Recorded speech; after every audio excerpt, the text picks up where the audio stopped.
This video is brought to you by The Blind Man, my own original Lovecraftian horror movie now campaigning on Indiegogo. Help us get this movie made in return for t-shirts, posters, special edition DVDs and much more. Links down below.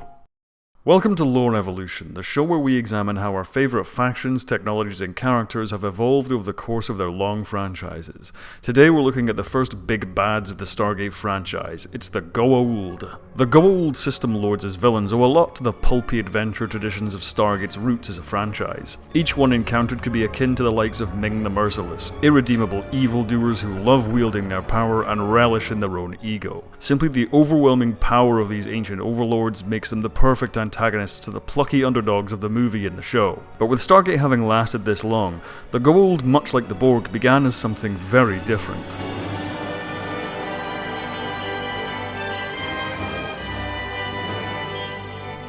It seems amongst the Stargate fandom in general, the TV shows are what really galvanized people into a passionate fan base, elevating the franchise into the same discussions as Star Trek and Battlestar Galactica. As a result, the original movie has kind of become a footnote to most fans. The villain of the original Stargate movie is of course Ra, an alien being who took over the body of a young man on ancient Earth and took on the guise of an Egyptian god. Having ruled over Earth for many centuries, we encounter him long after his original reign, where he brutally rules over a slave population on a distant world.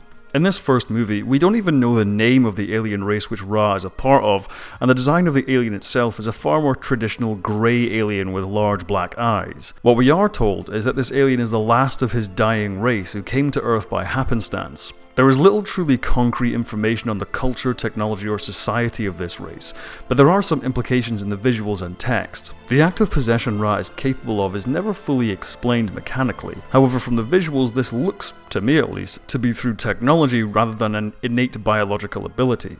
We catch a brief glimpse of the alien waking up inside the sarcophagus, and then another brief glimpse before Ra's death.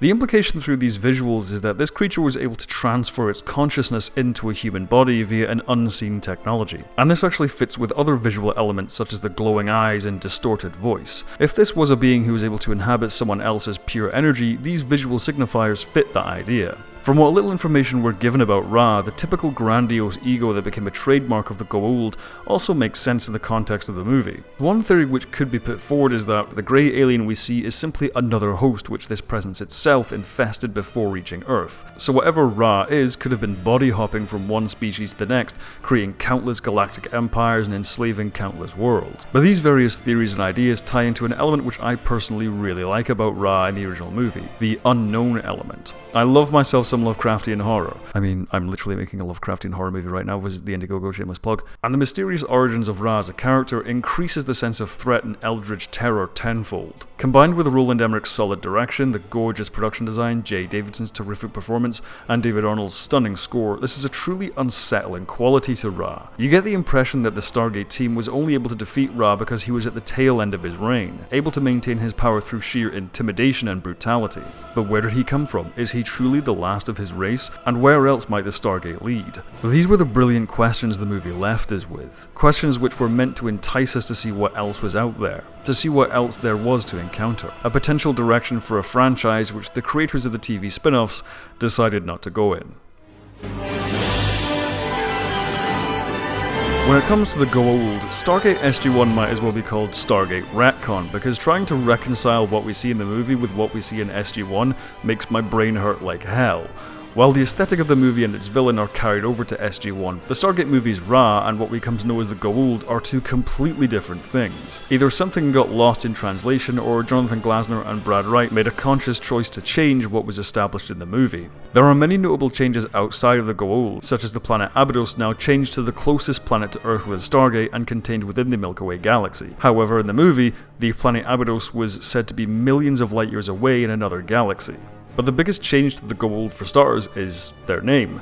The word Goa'uld, meaning God in their fictional language, was created by mashing together various ancient Egyptian words by the show's writers. The second big change was retconning the whole concept of Ra being part of a dying race. Instead, there is an entire hierarchy of false god rulers, including but not limited to Apophis, Anubis, Sokar, Yu, Baal, Bastet, Camillus, Kronos, Hathor, Herur, Moloch, Osiris, Thoth, and a bunch more. How exactly the Goa'uld possess people is changed and explained. Instead of implied technological demonic-style possession, the Goa'uld were revealed to be small serpent-like parasites who originated on the planet P3X888. While not explicitly stated in the show, fans have since speculated that the grey alien seen in the Stargate movie was actually an Asgard alien which Ra was able to possess.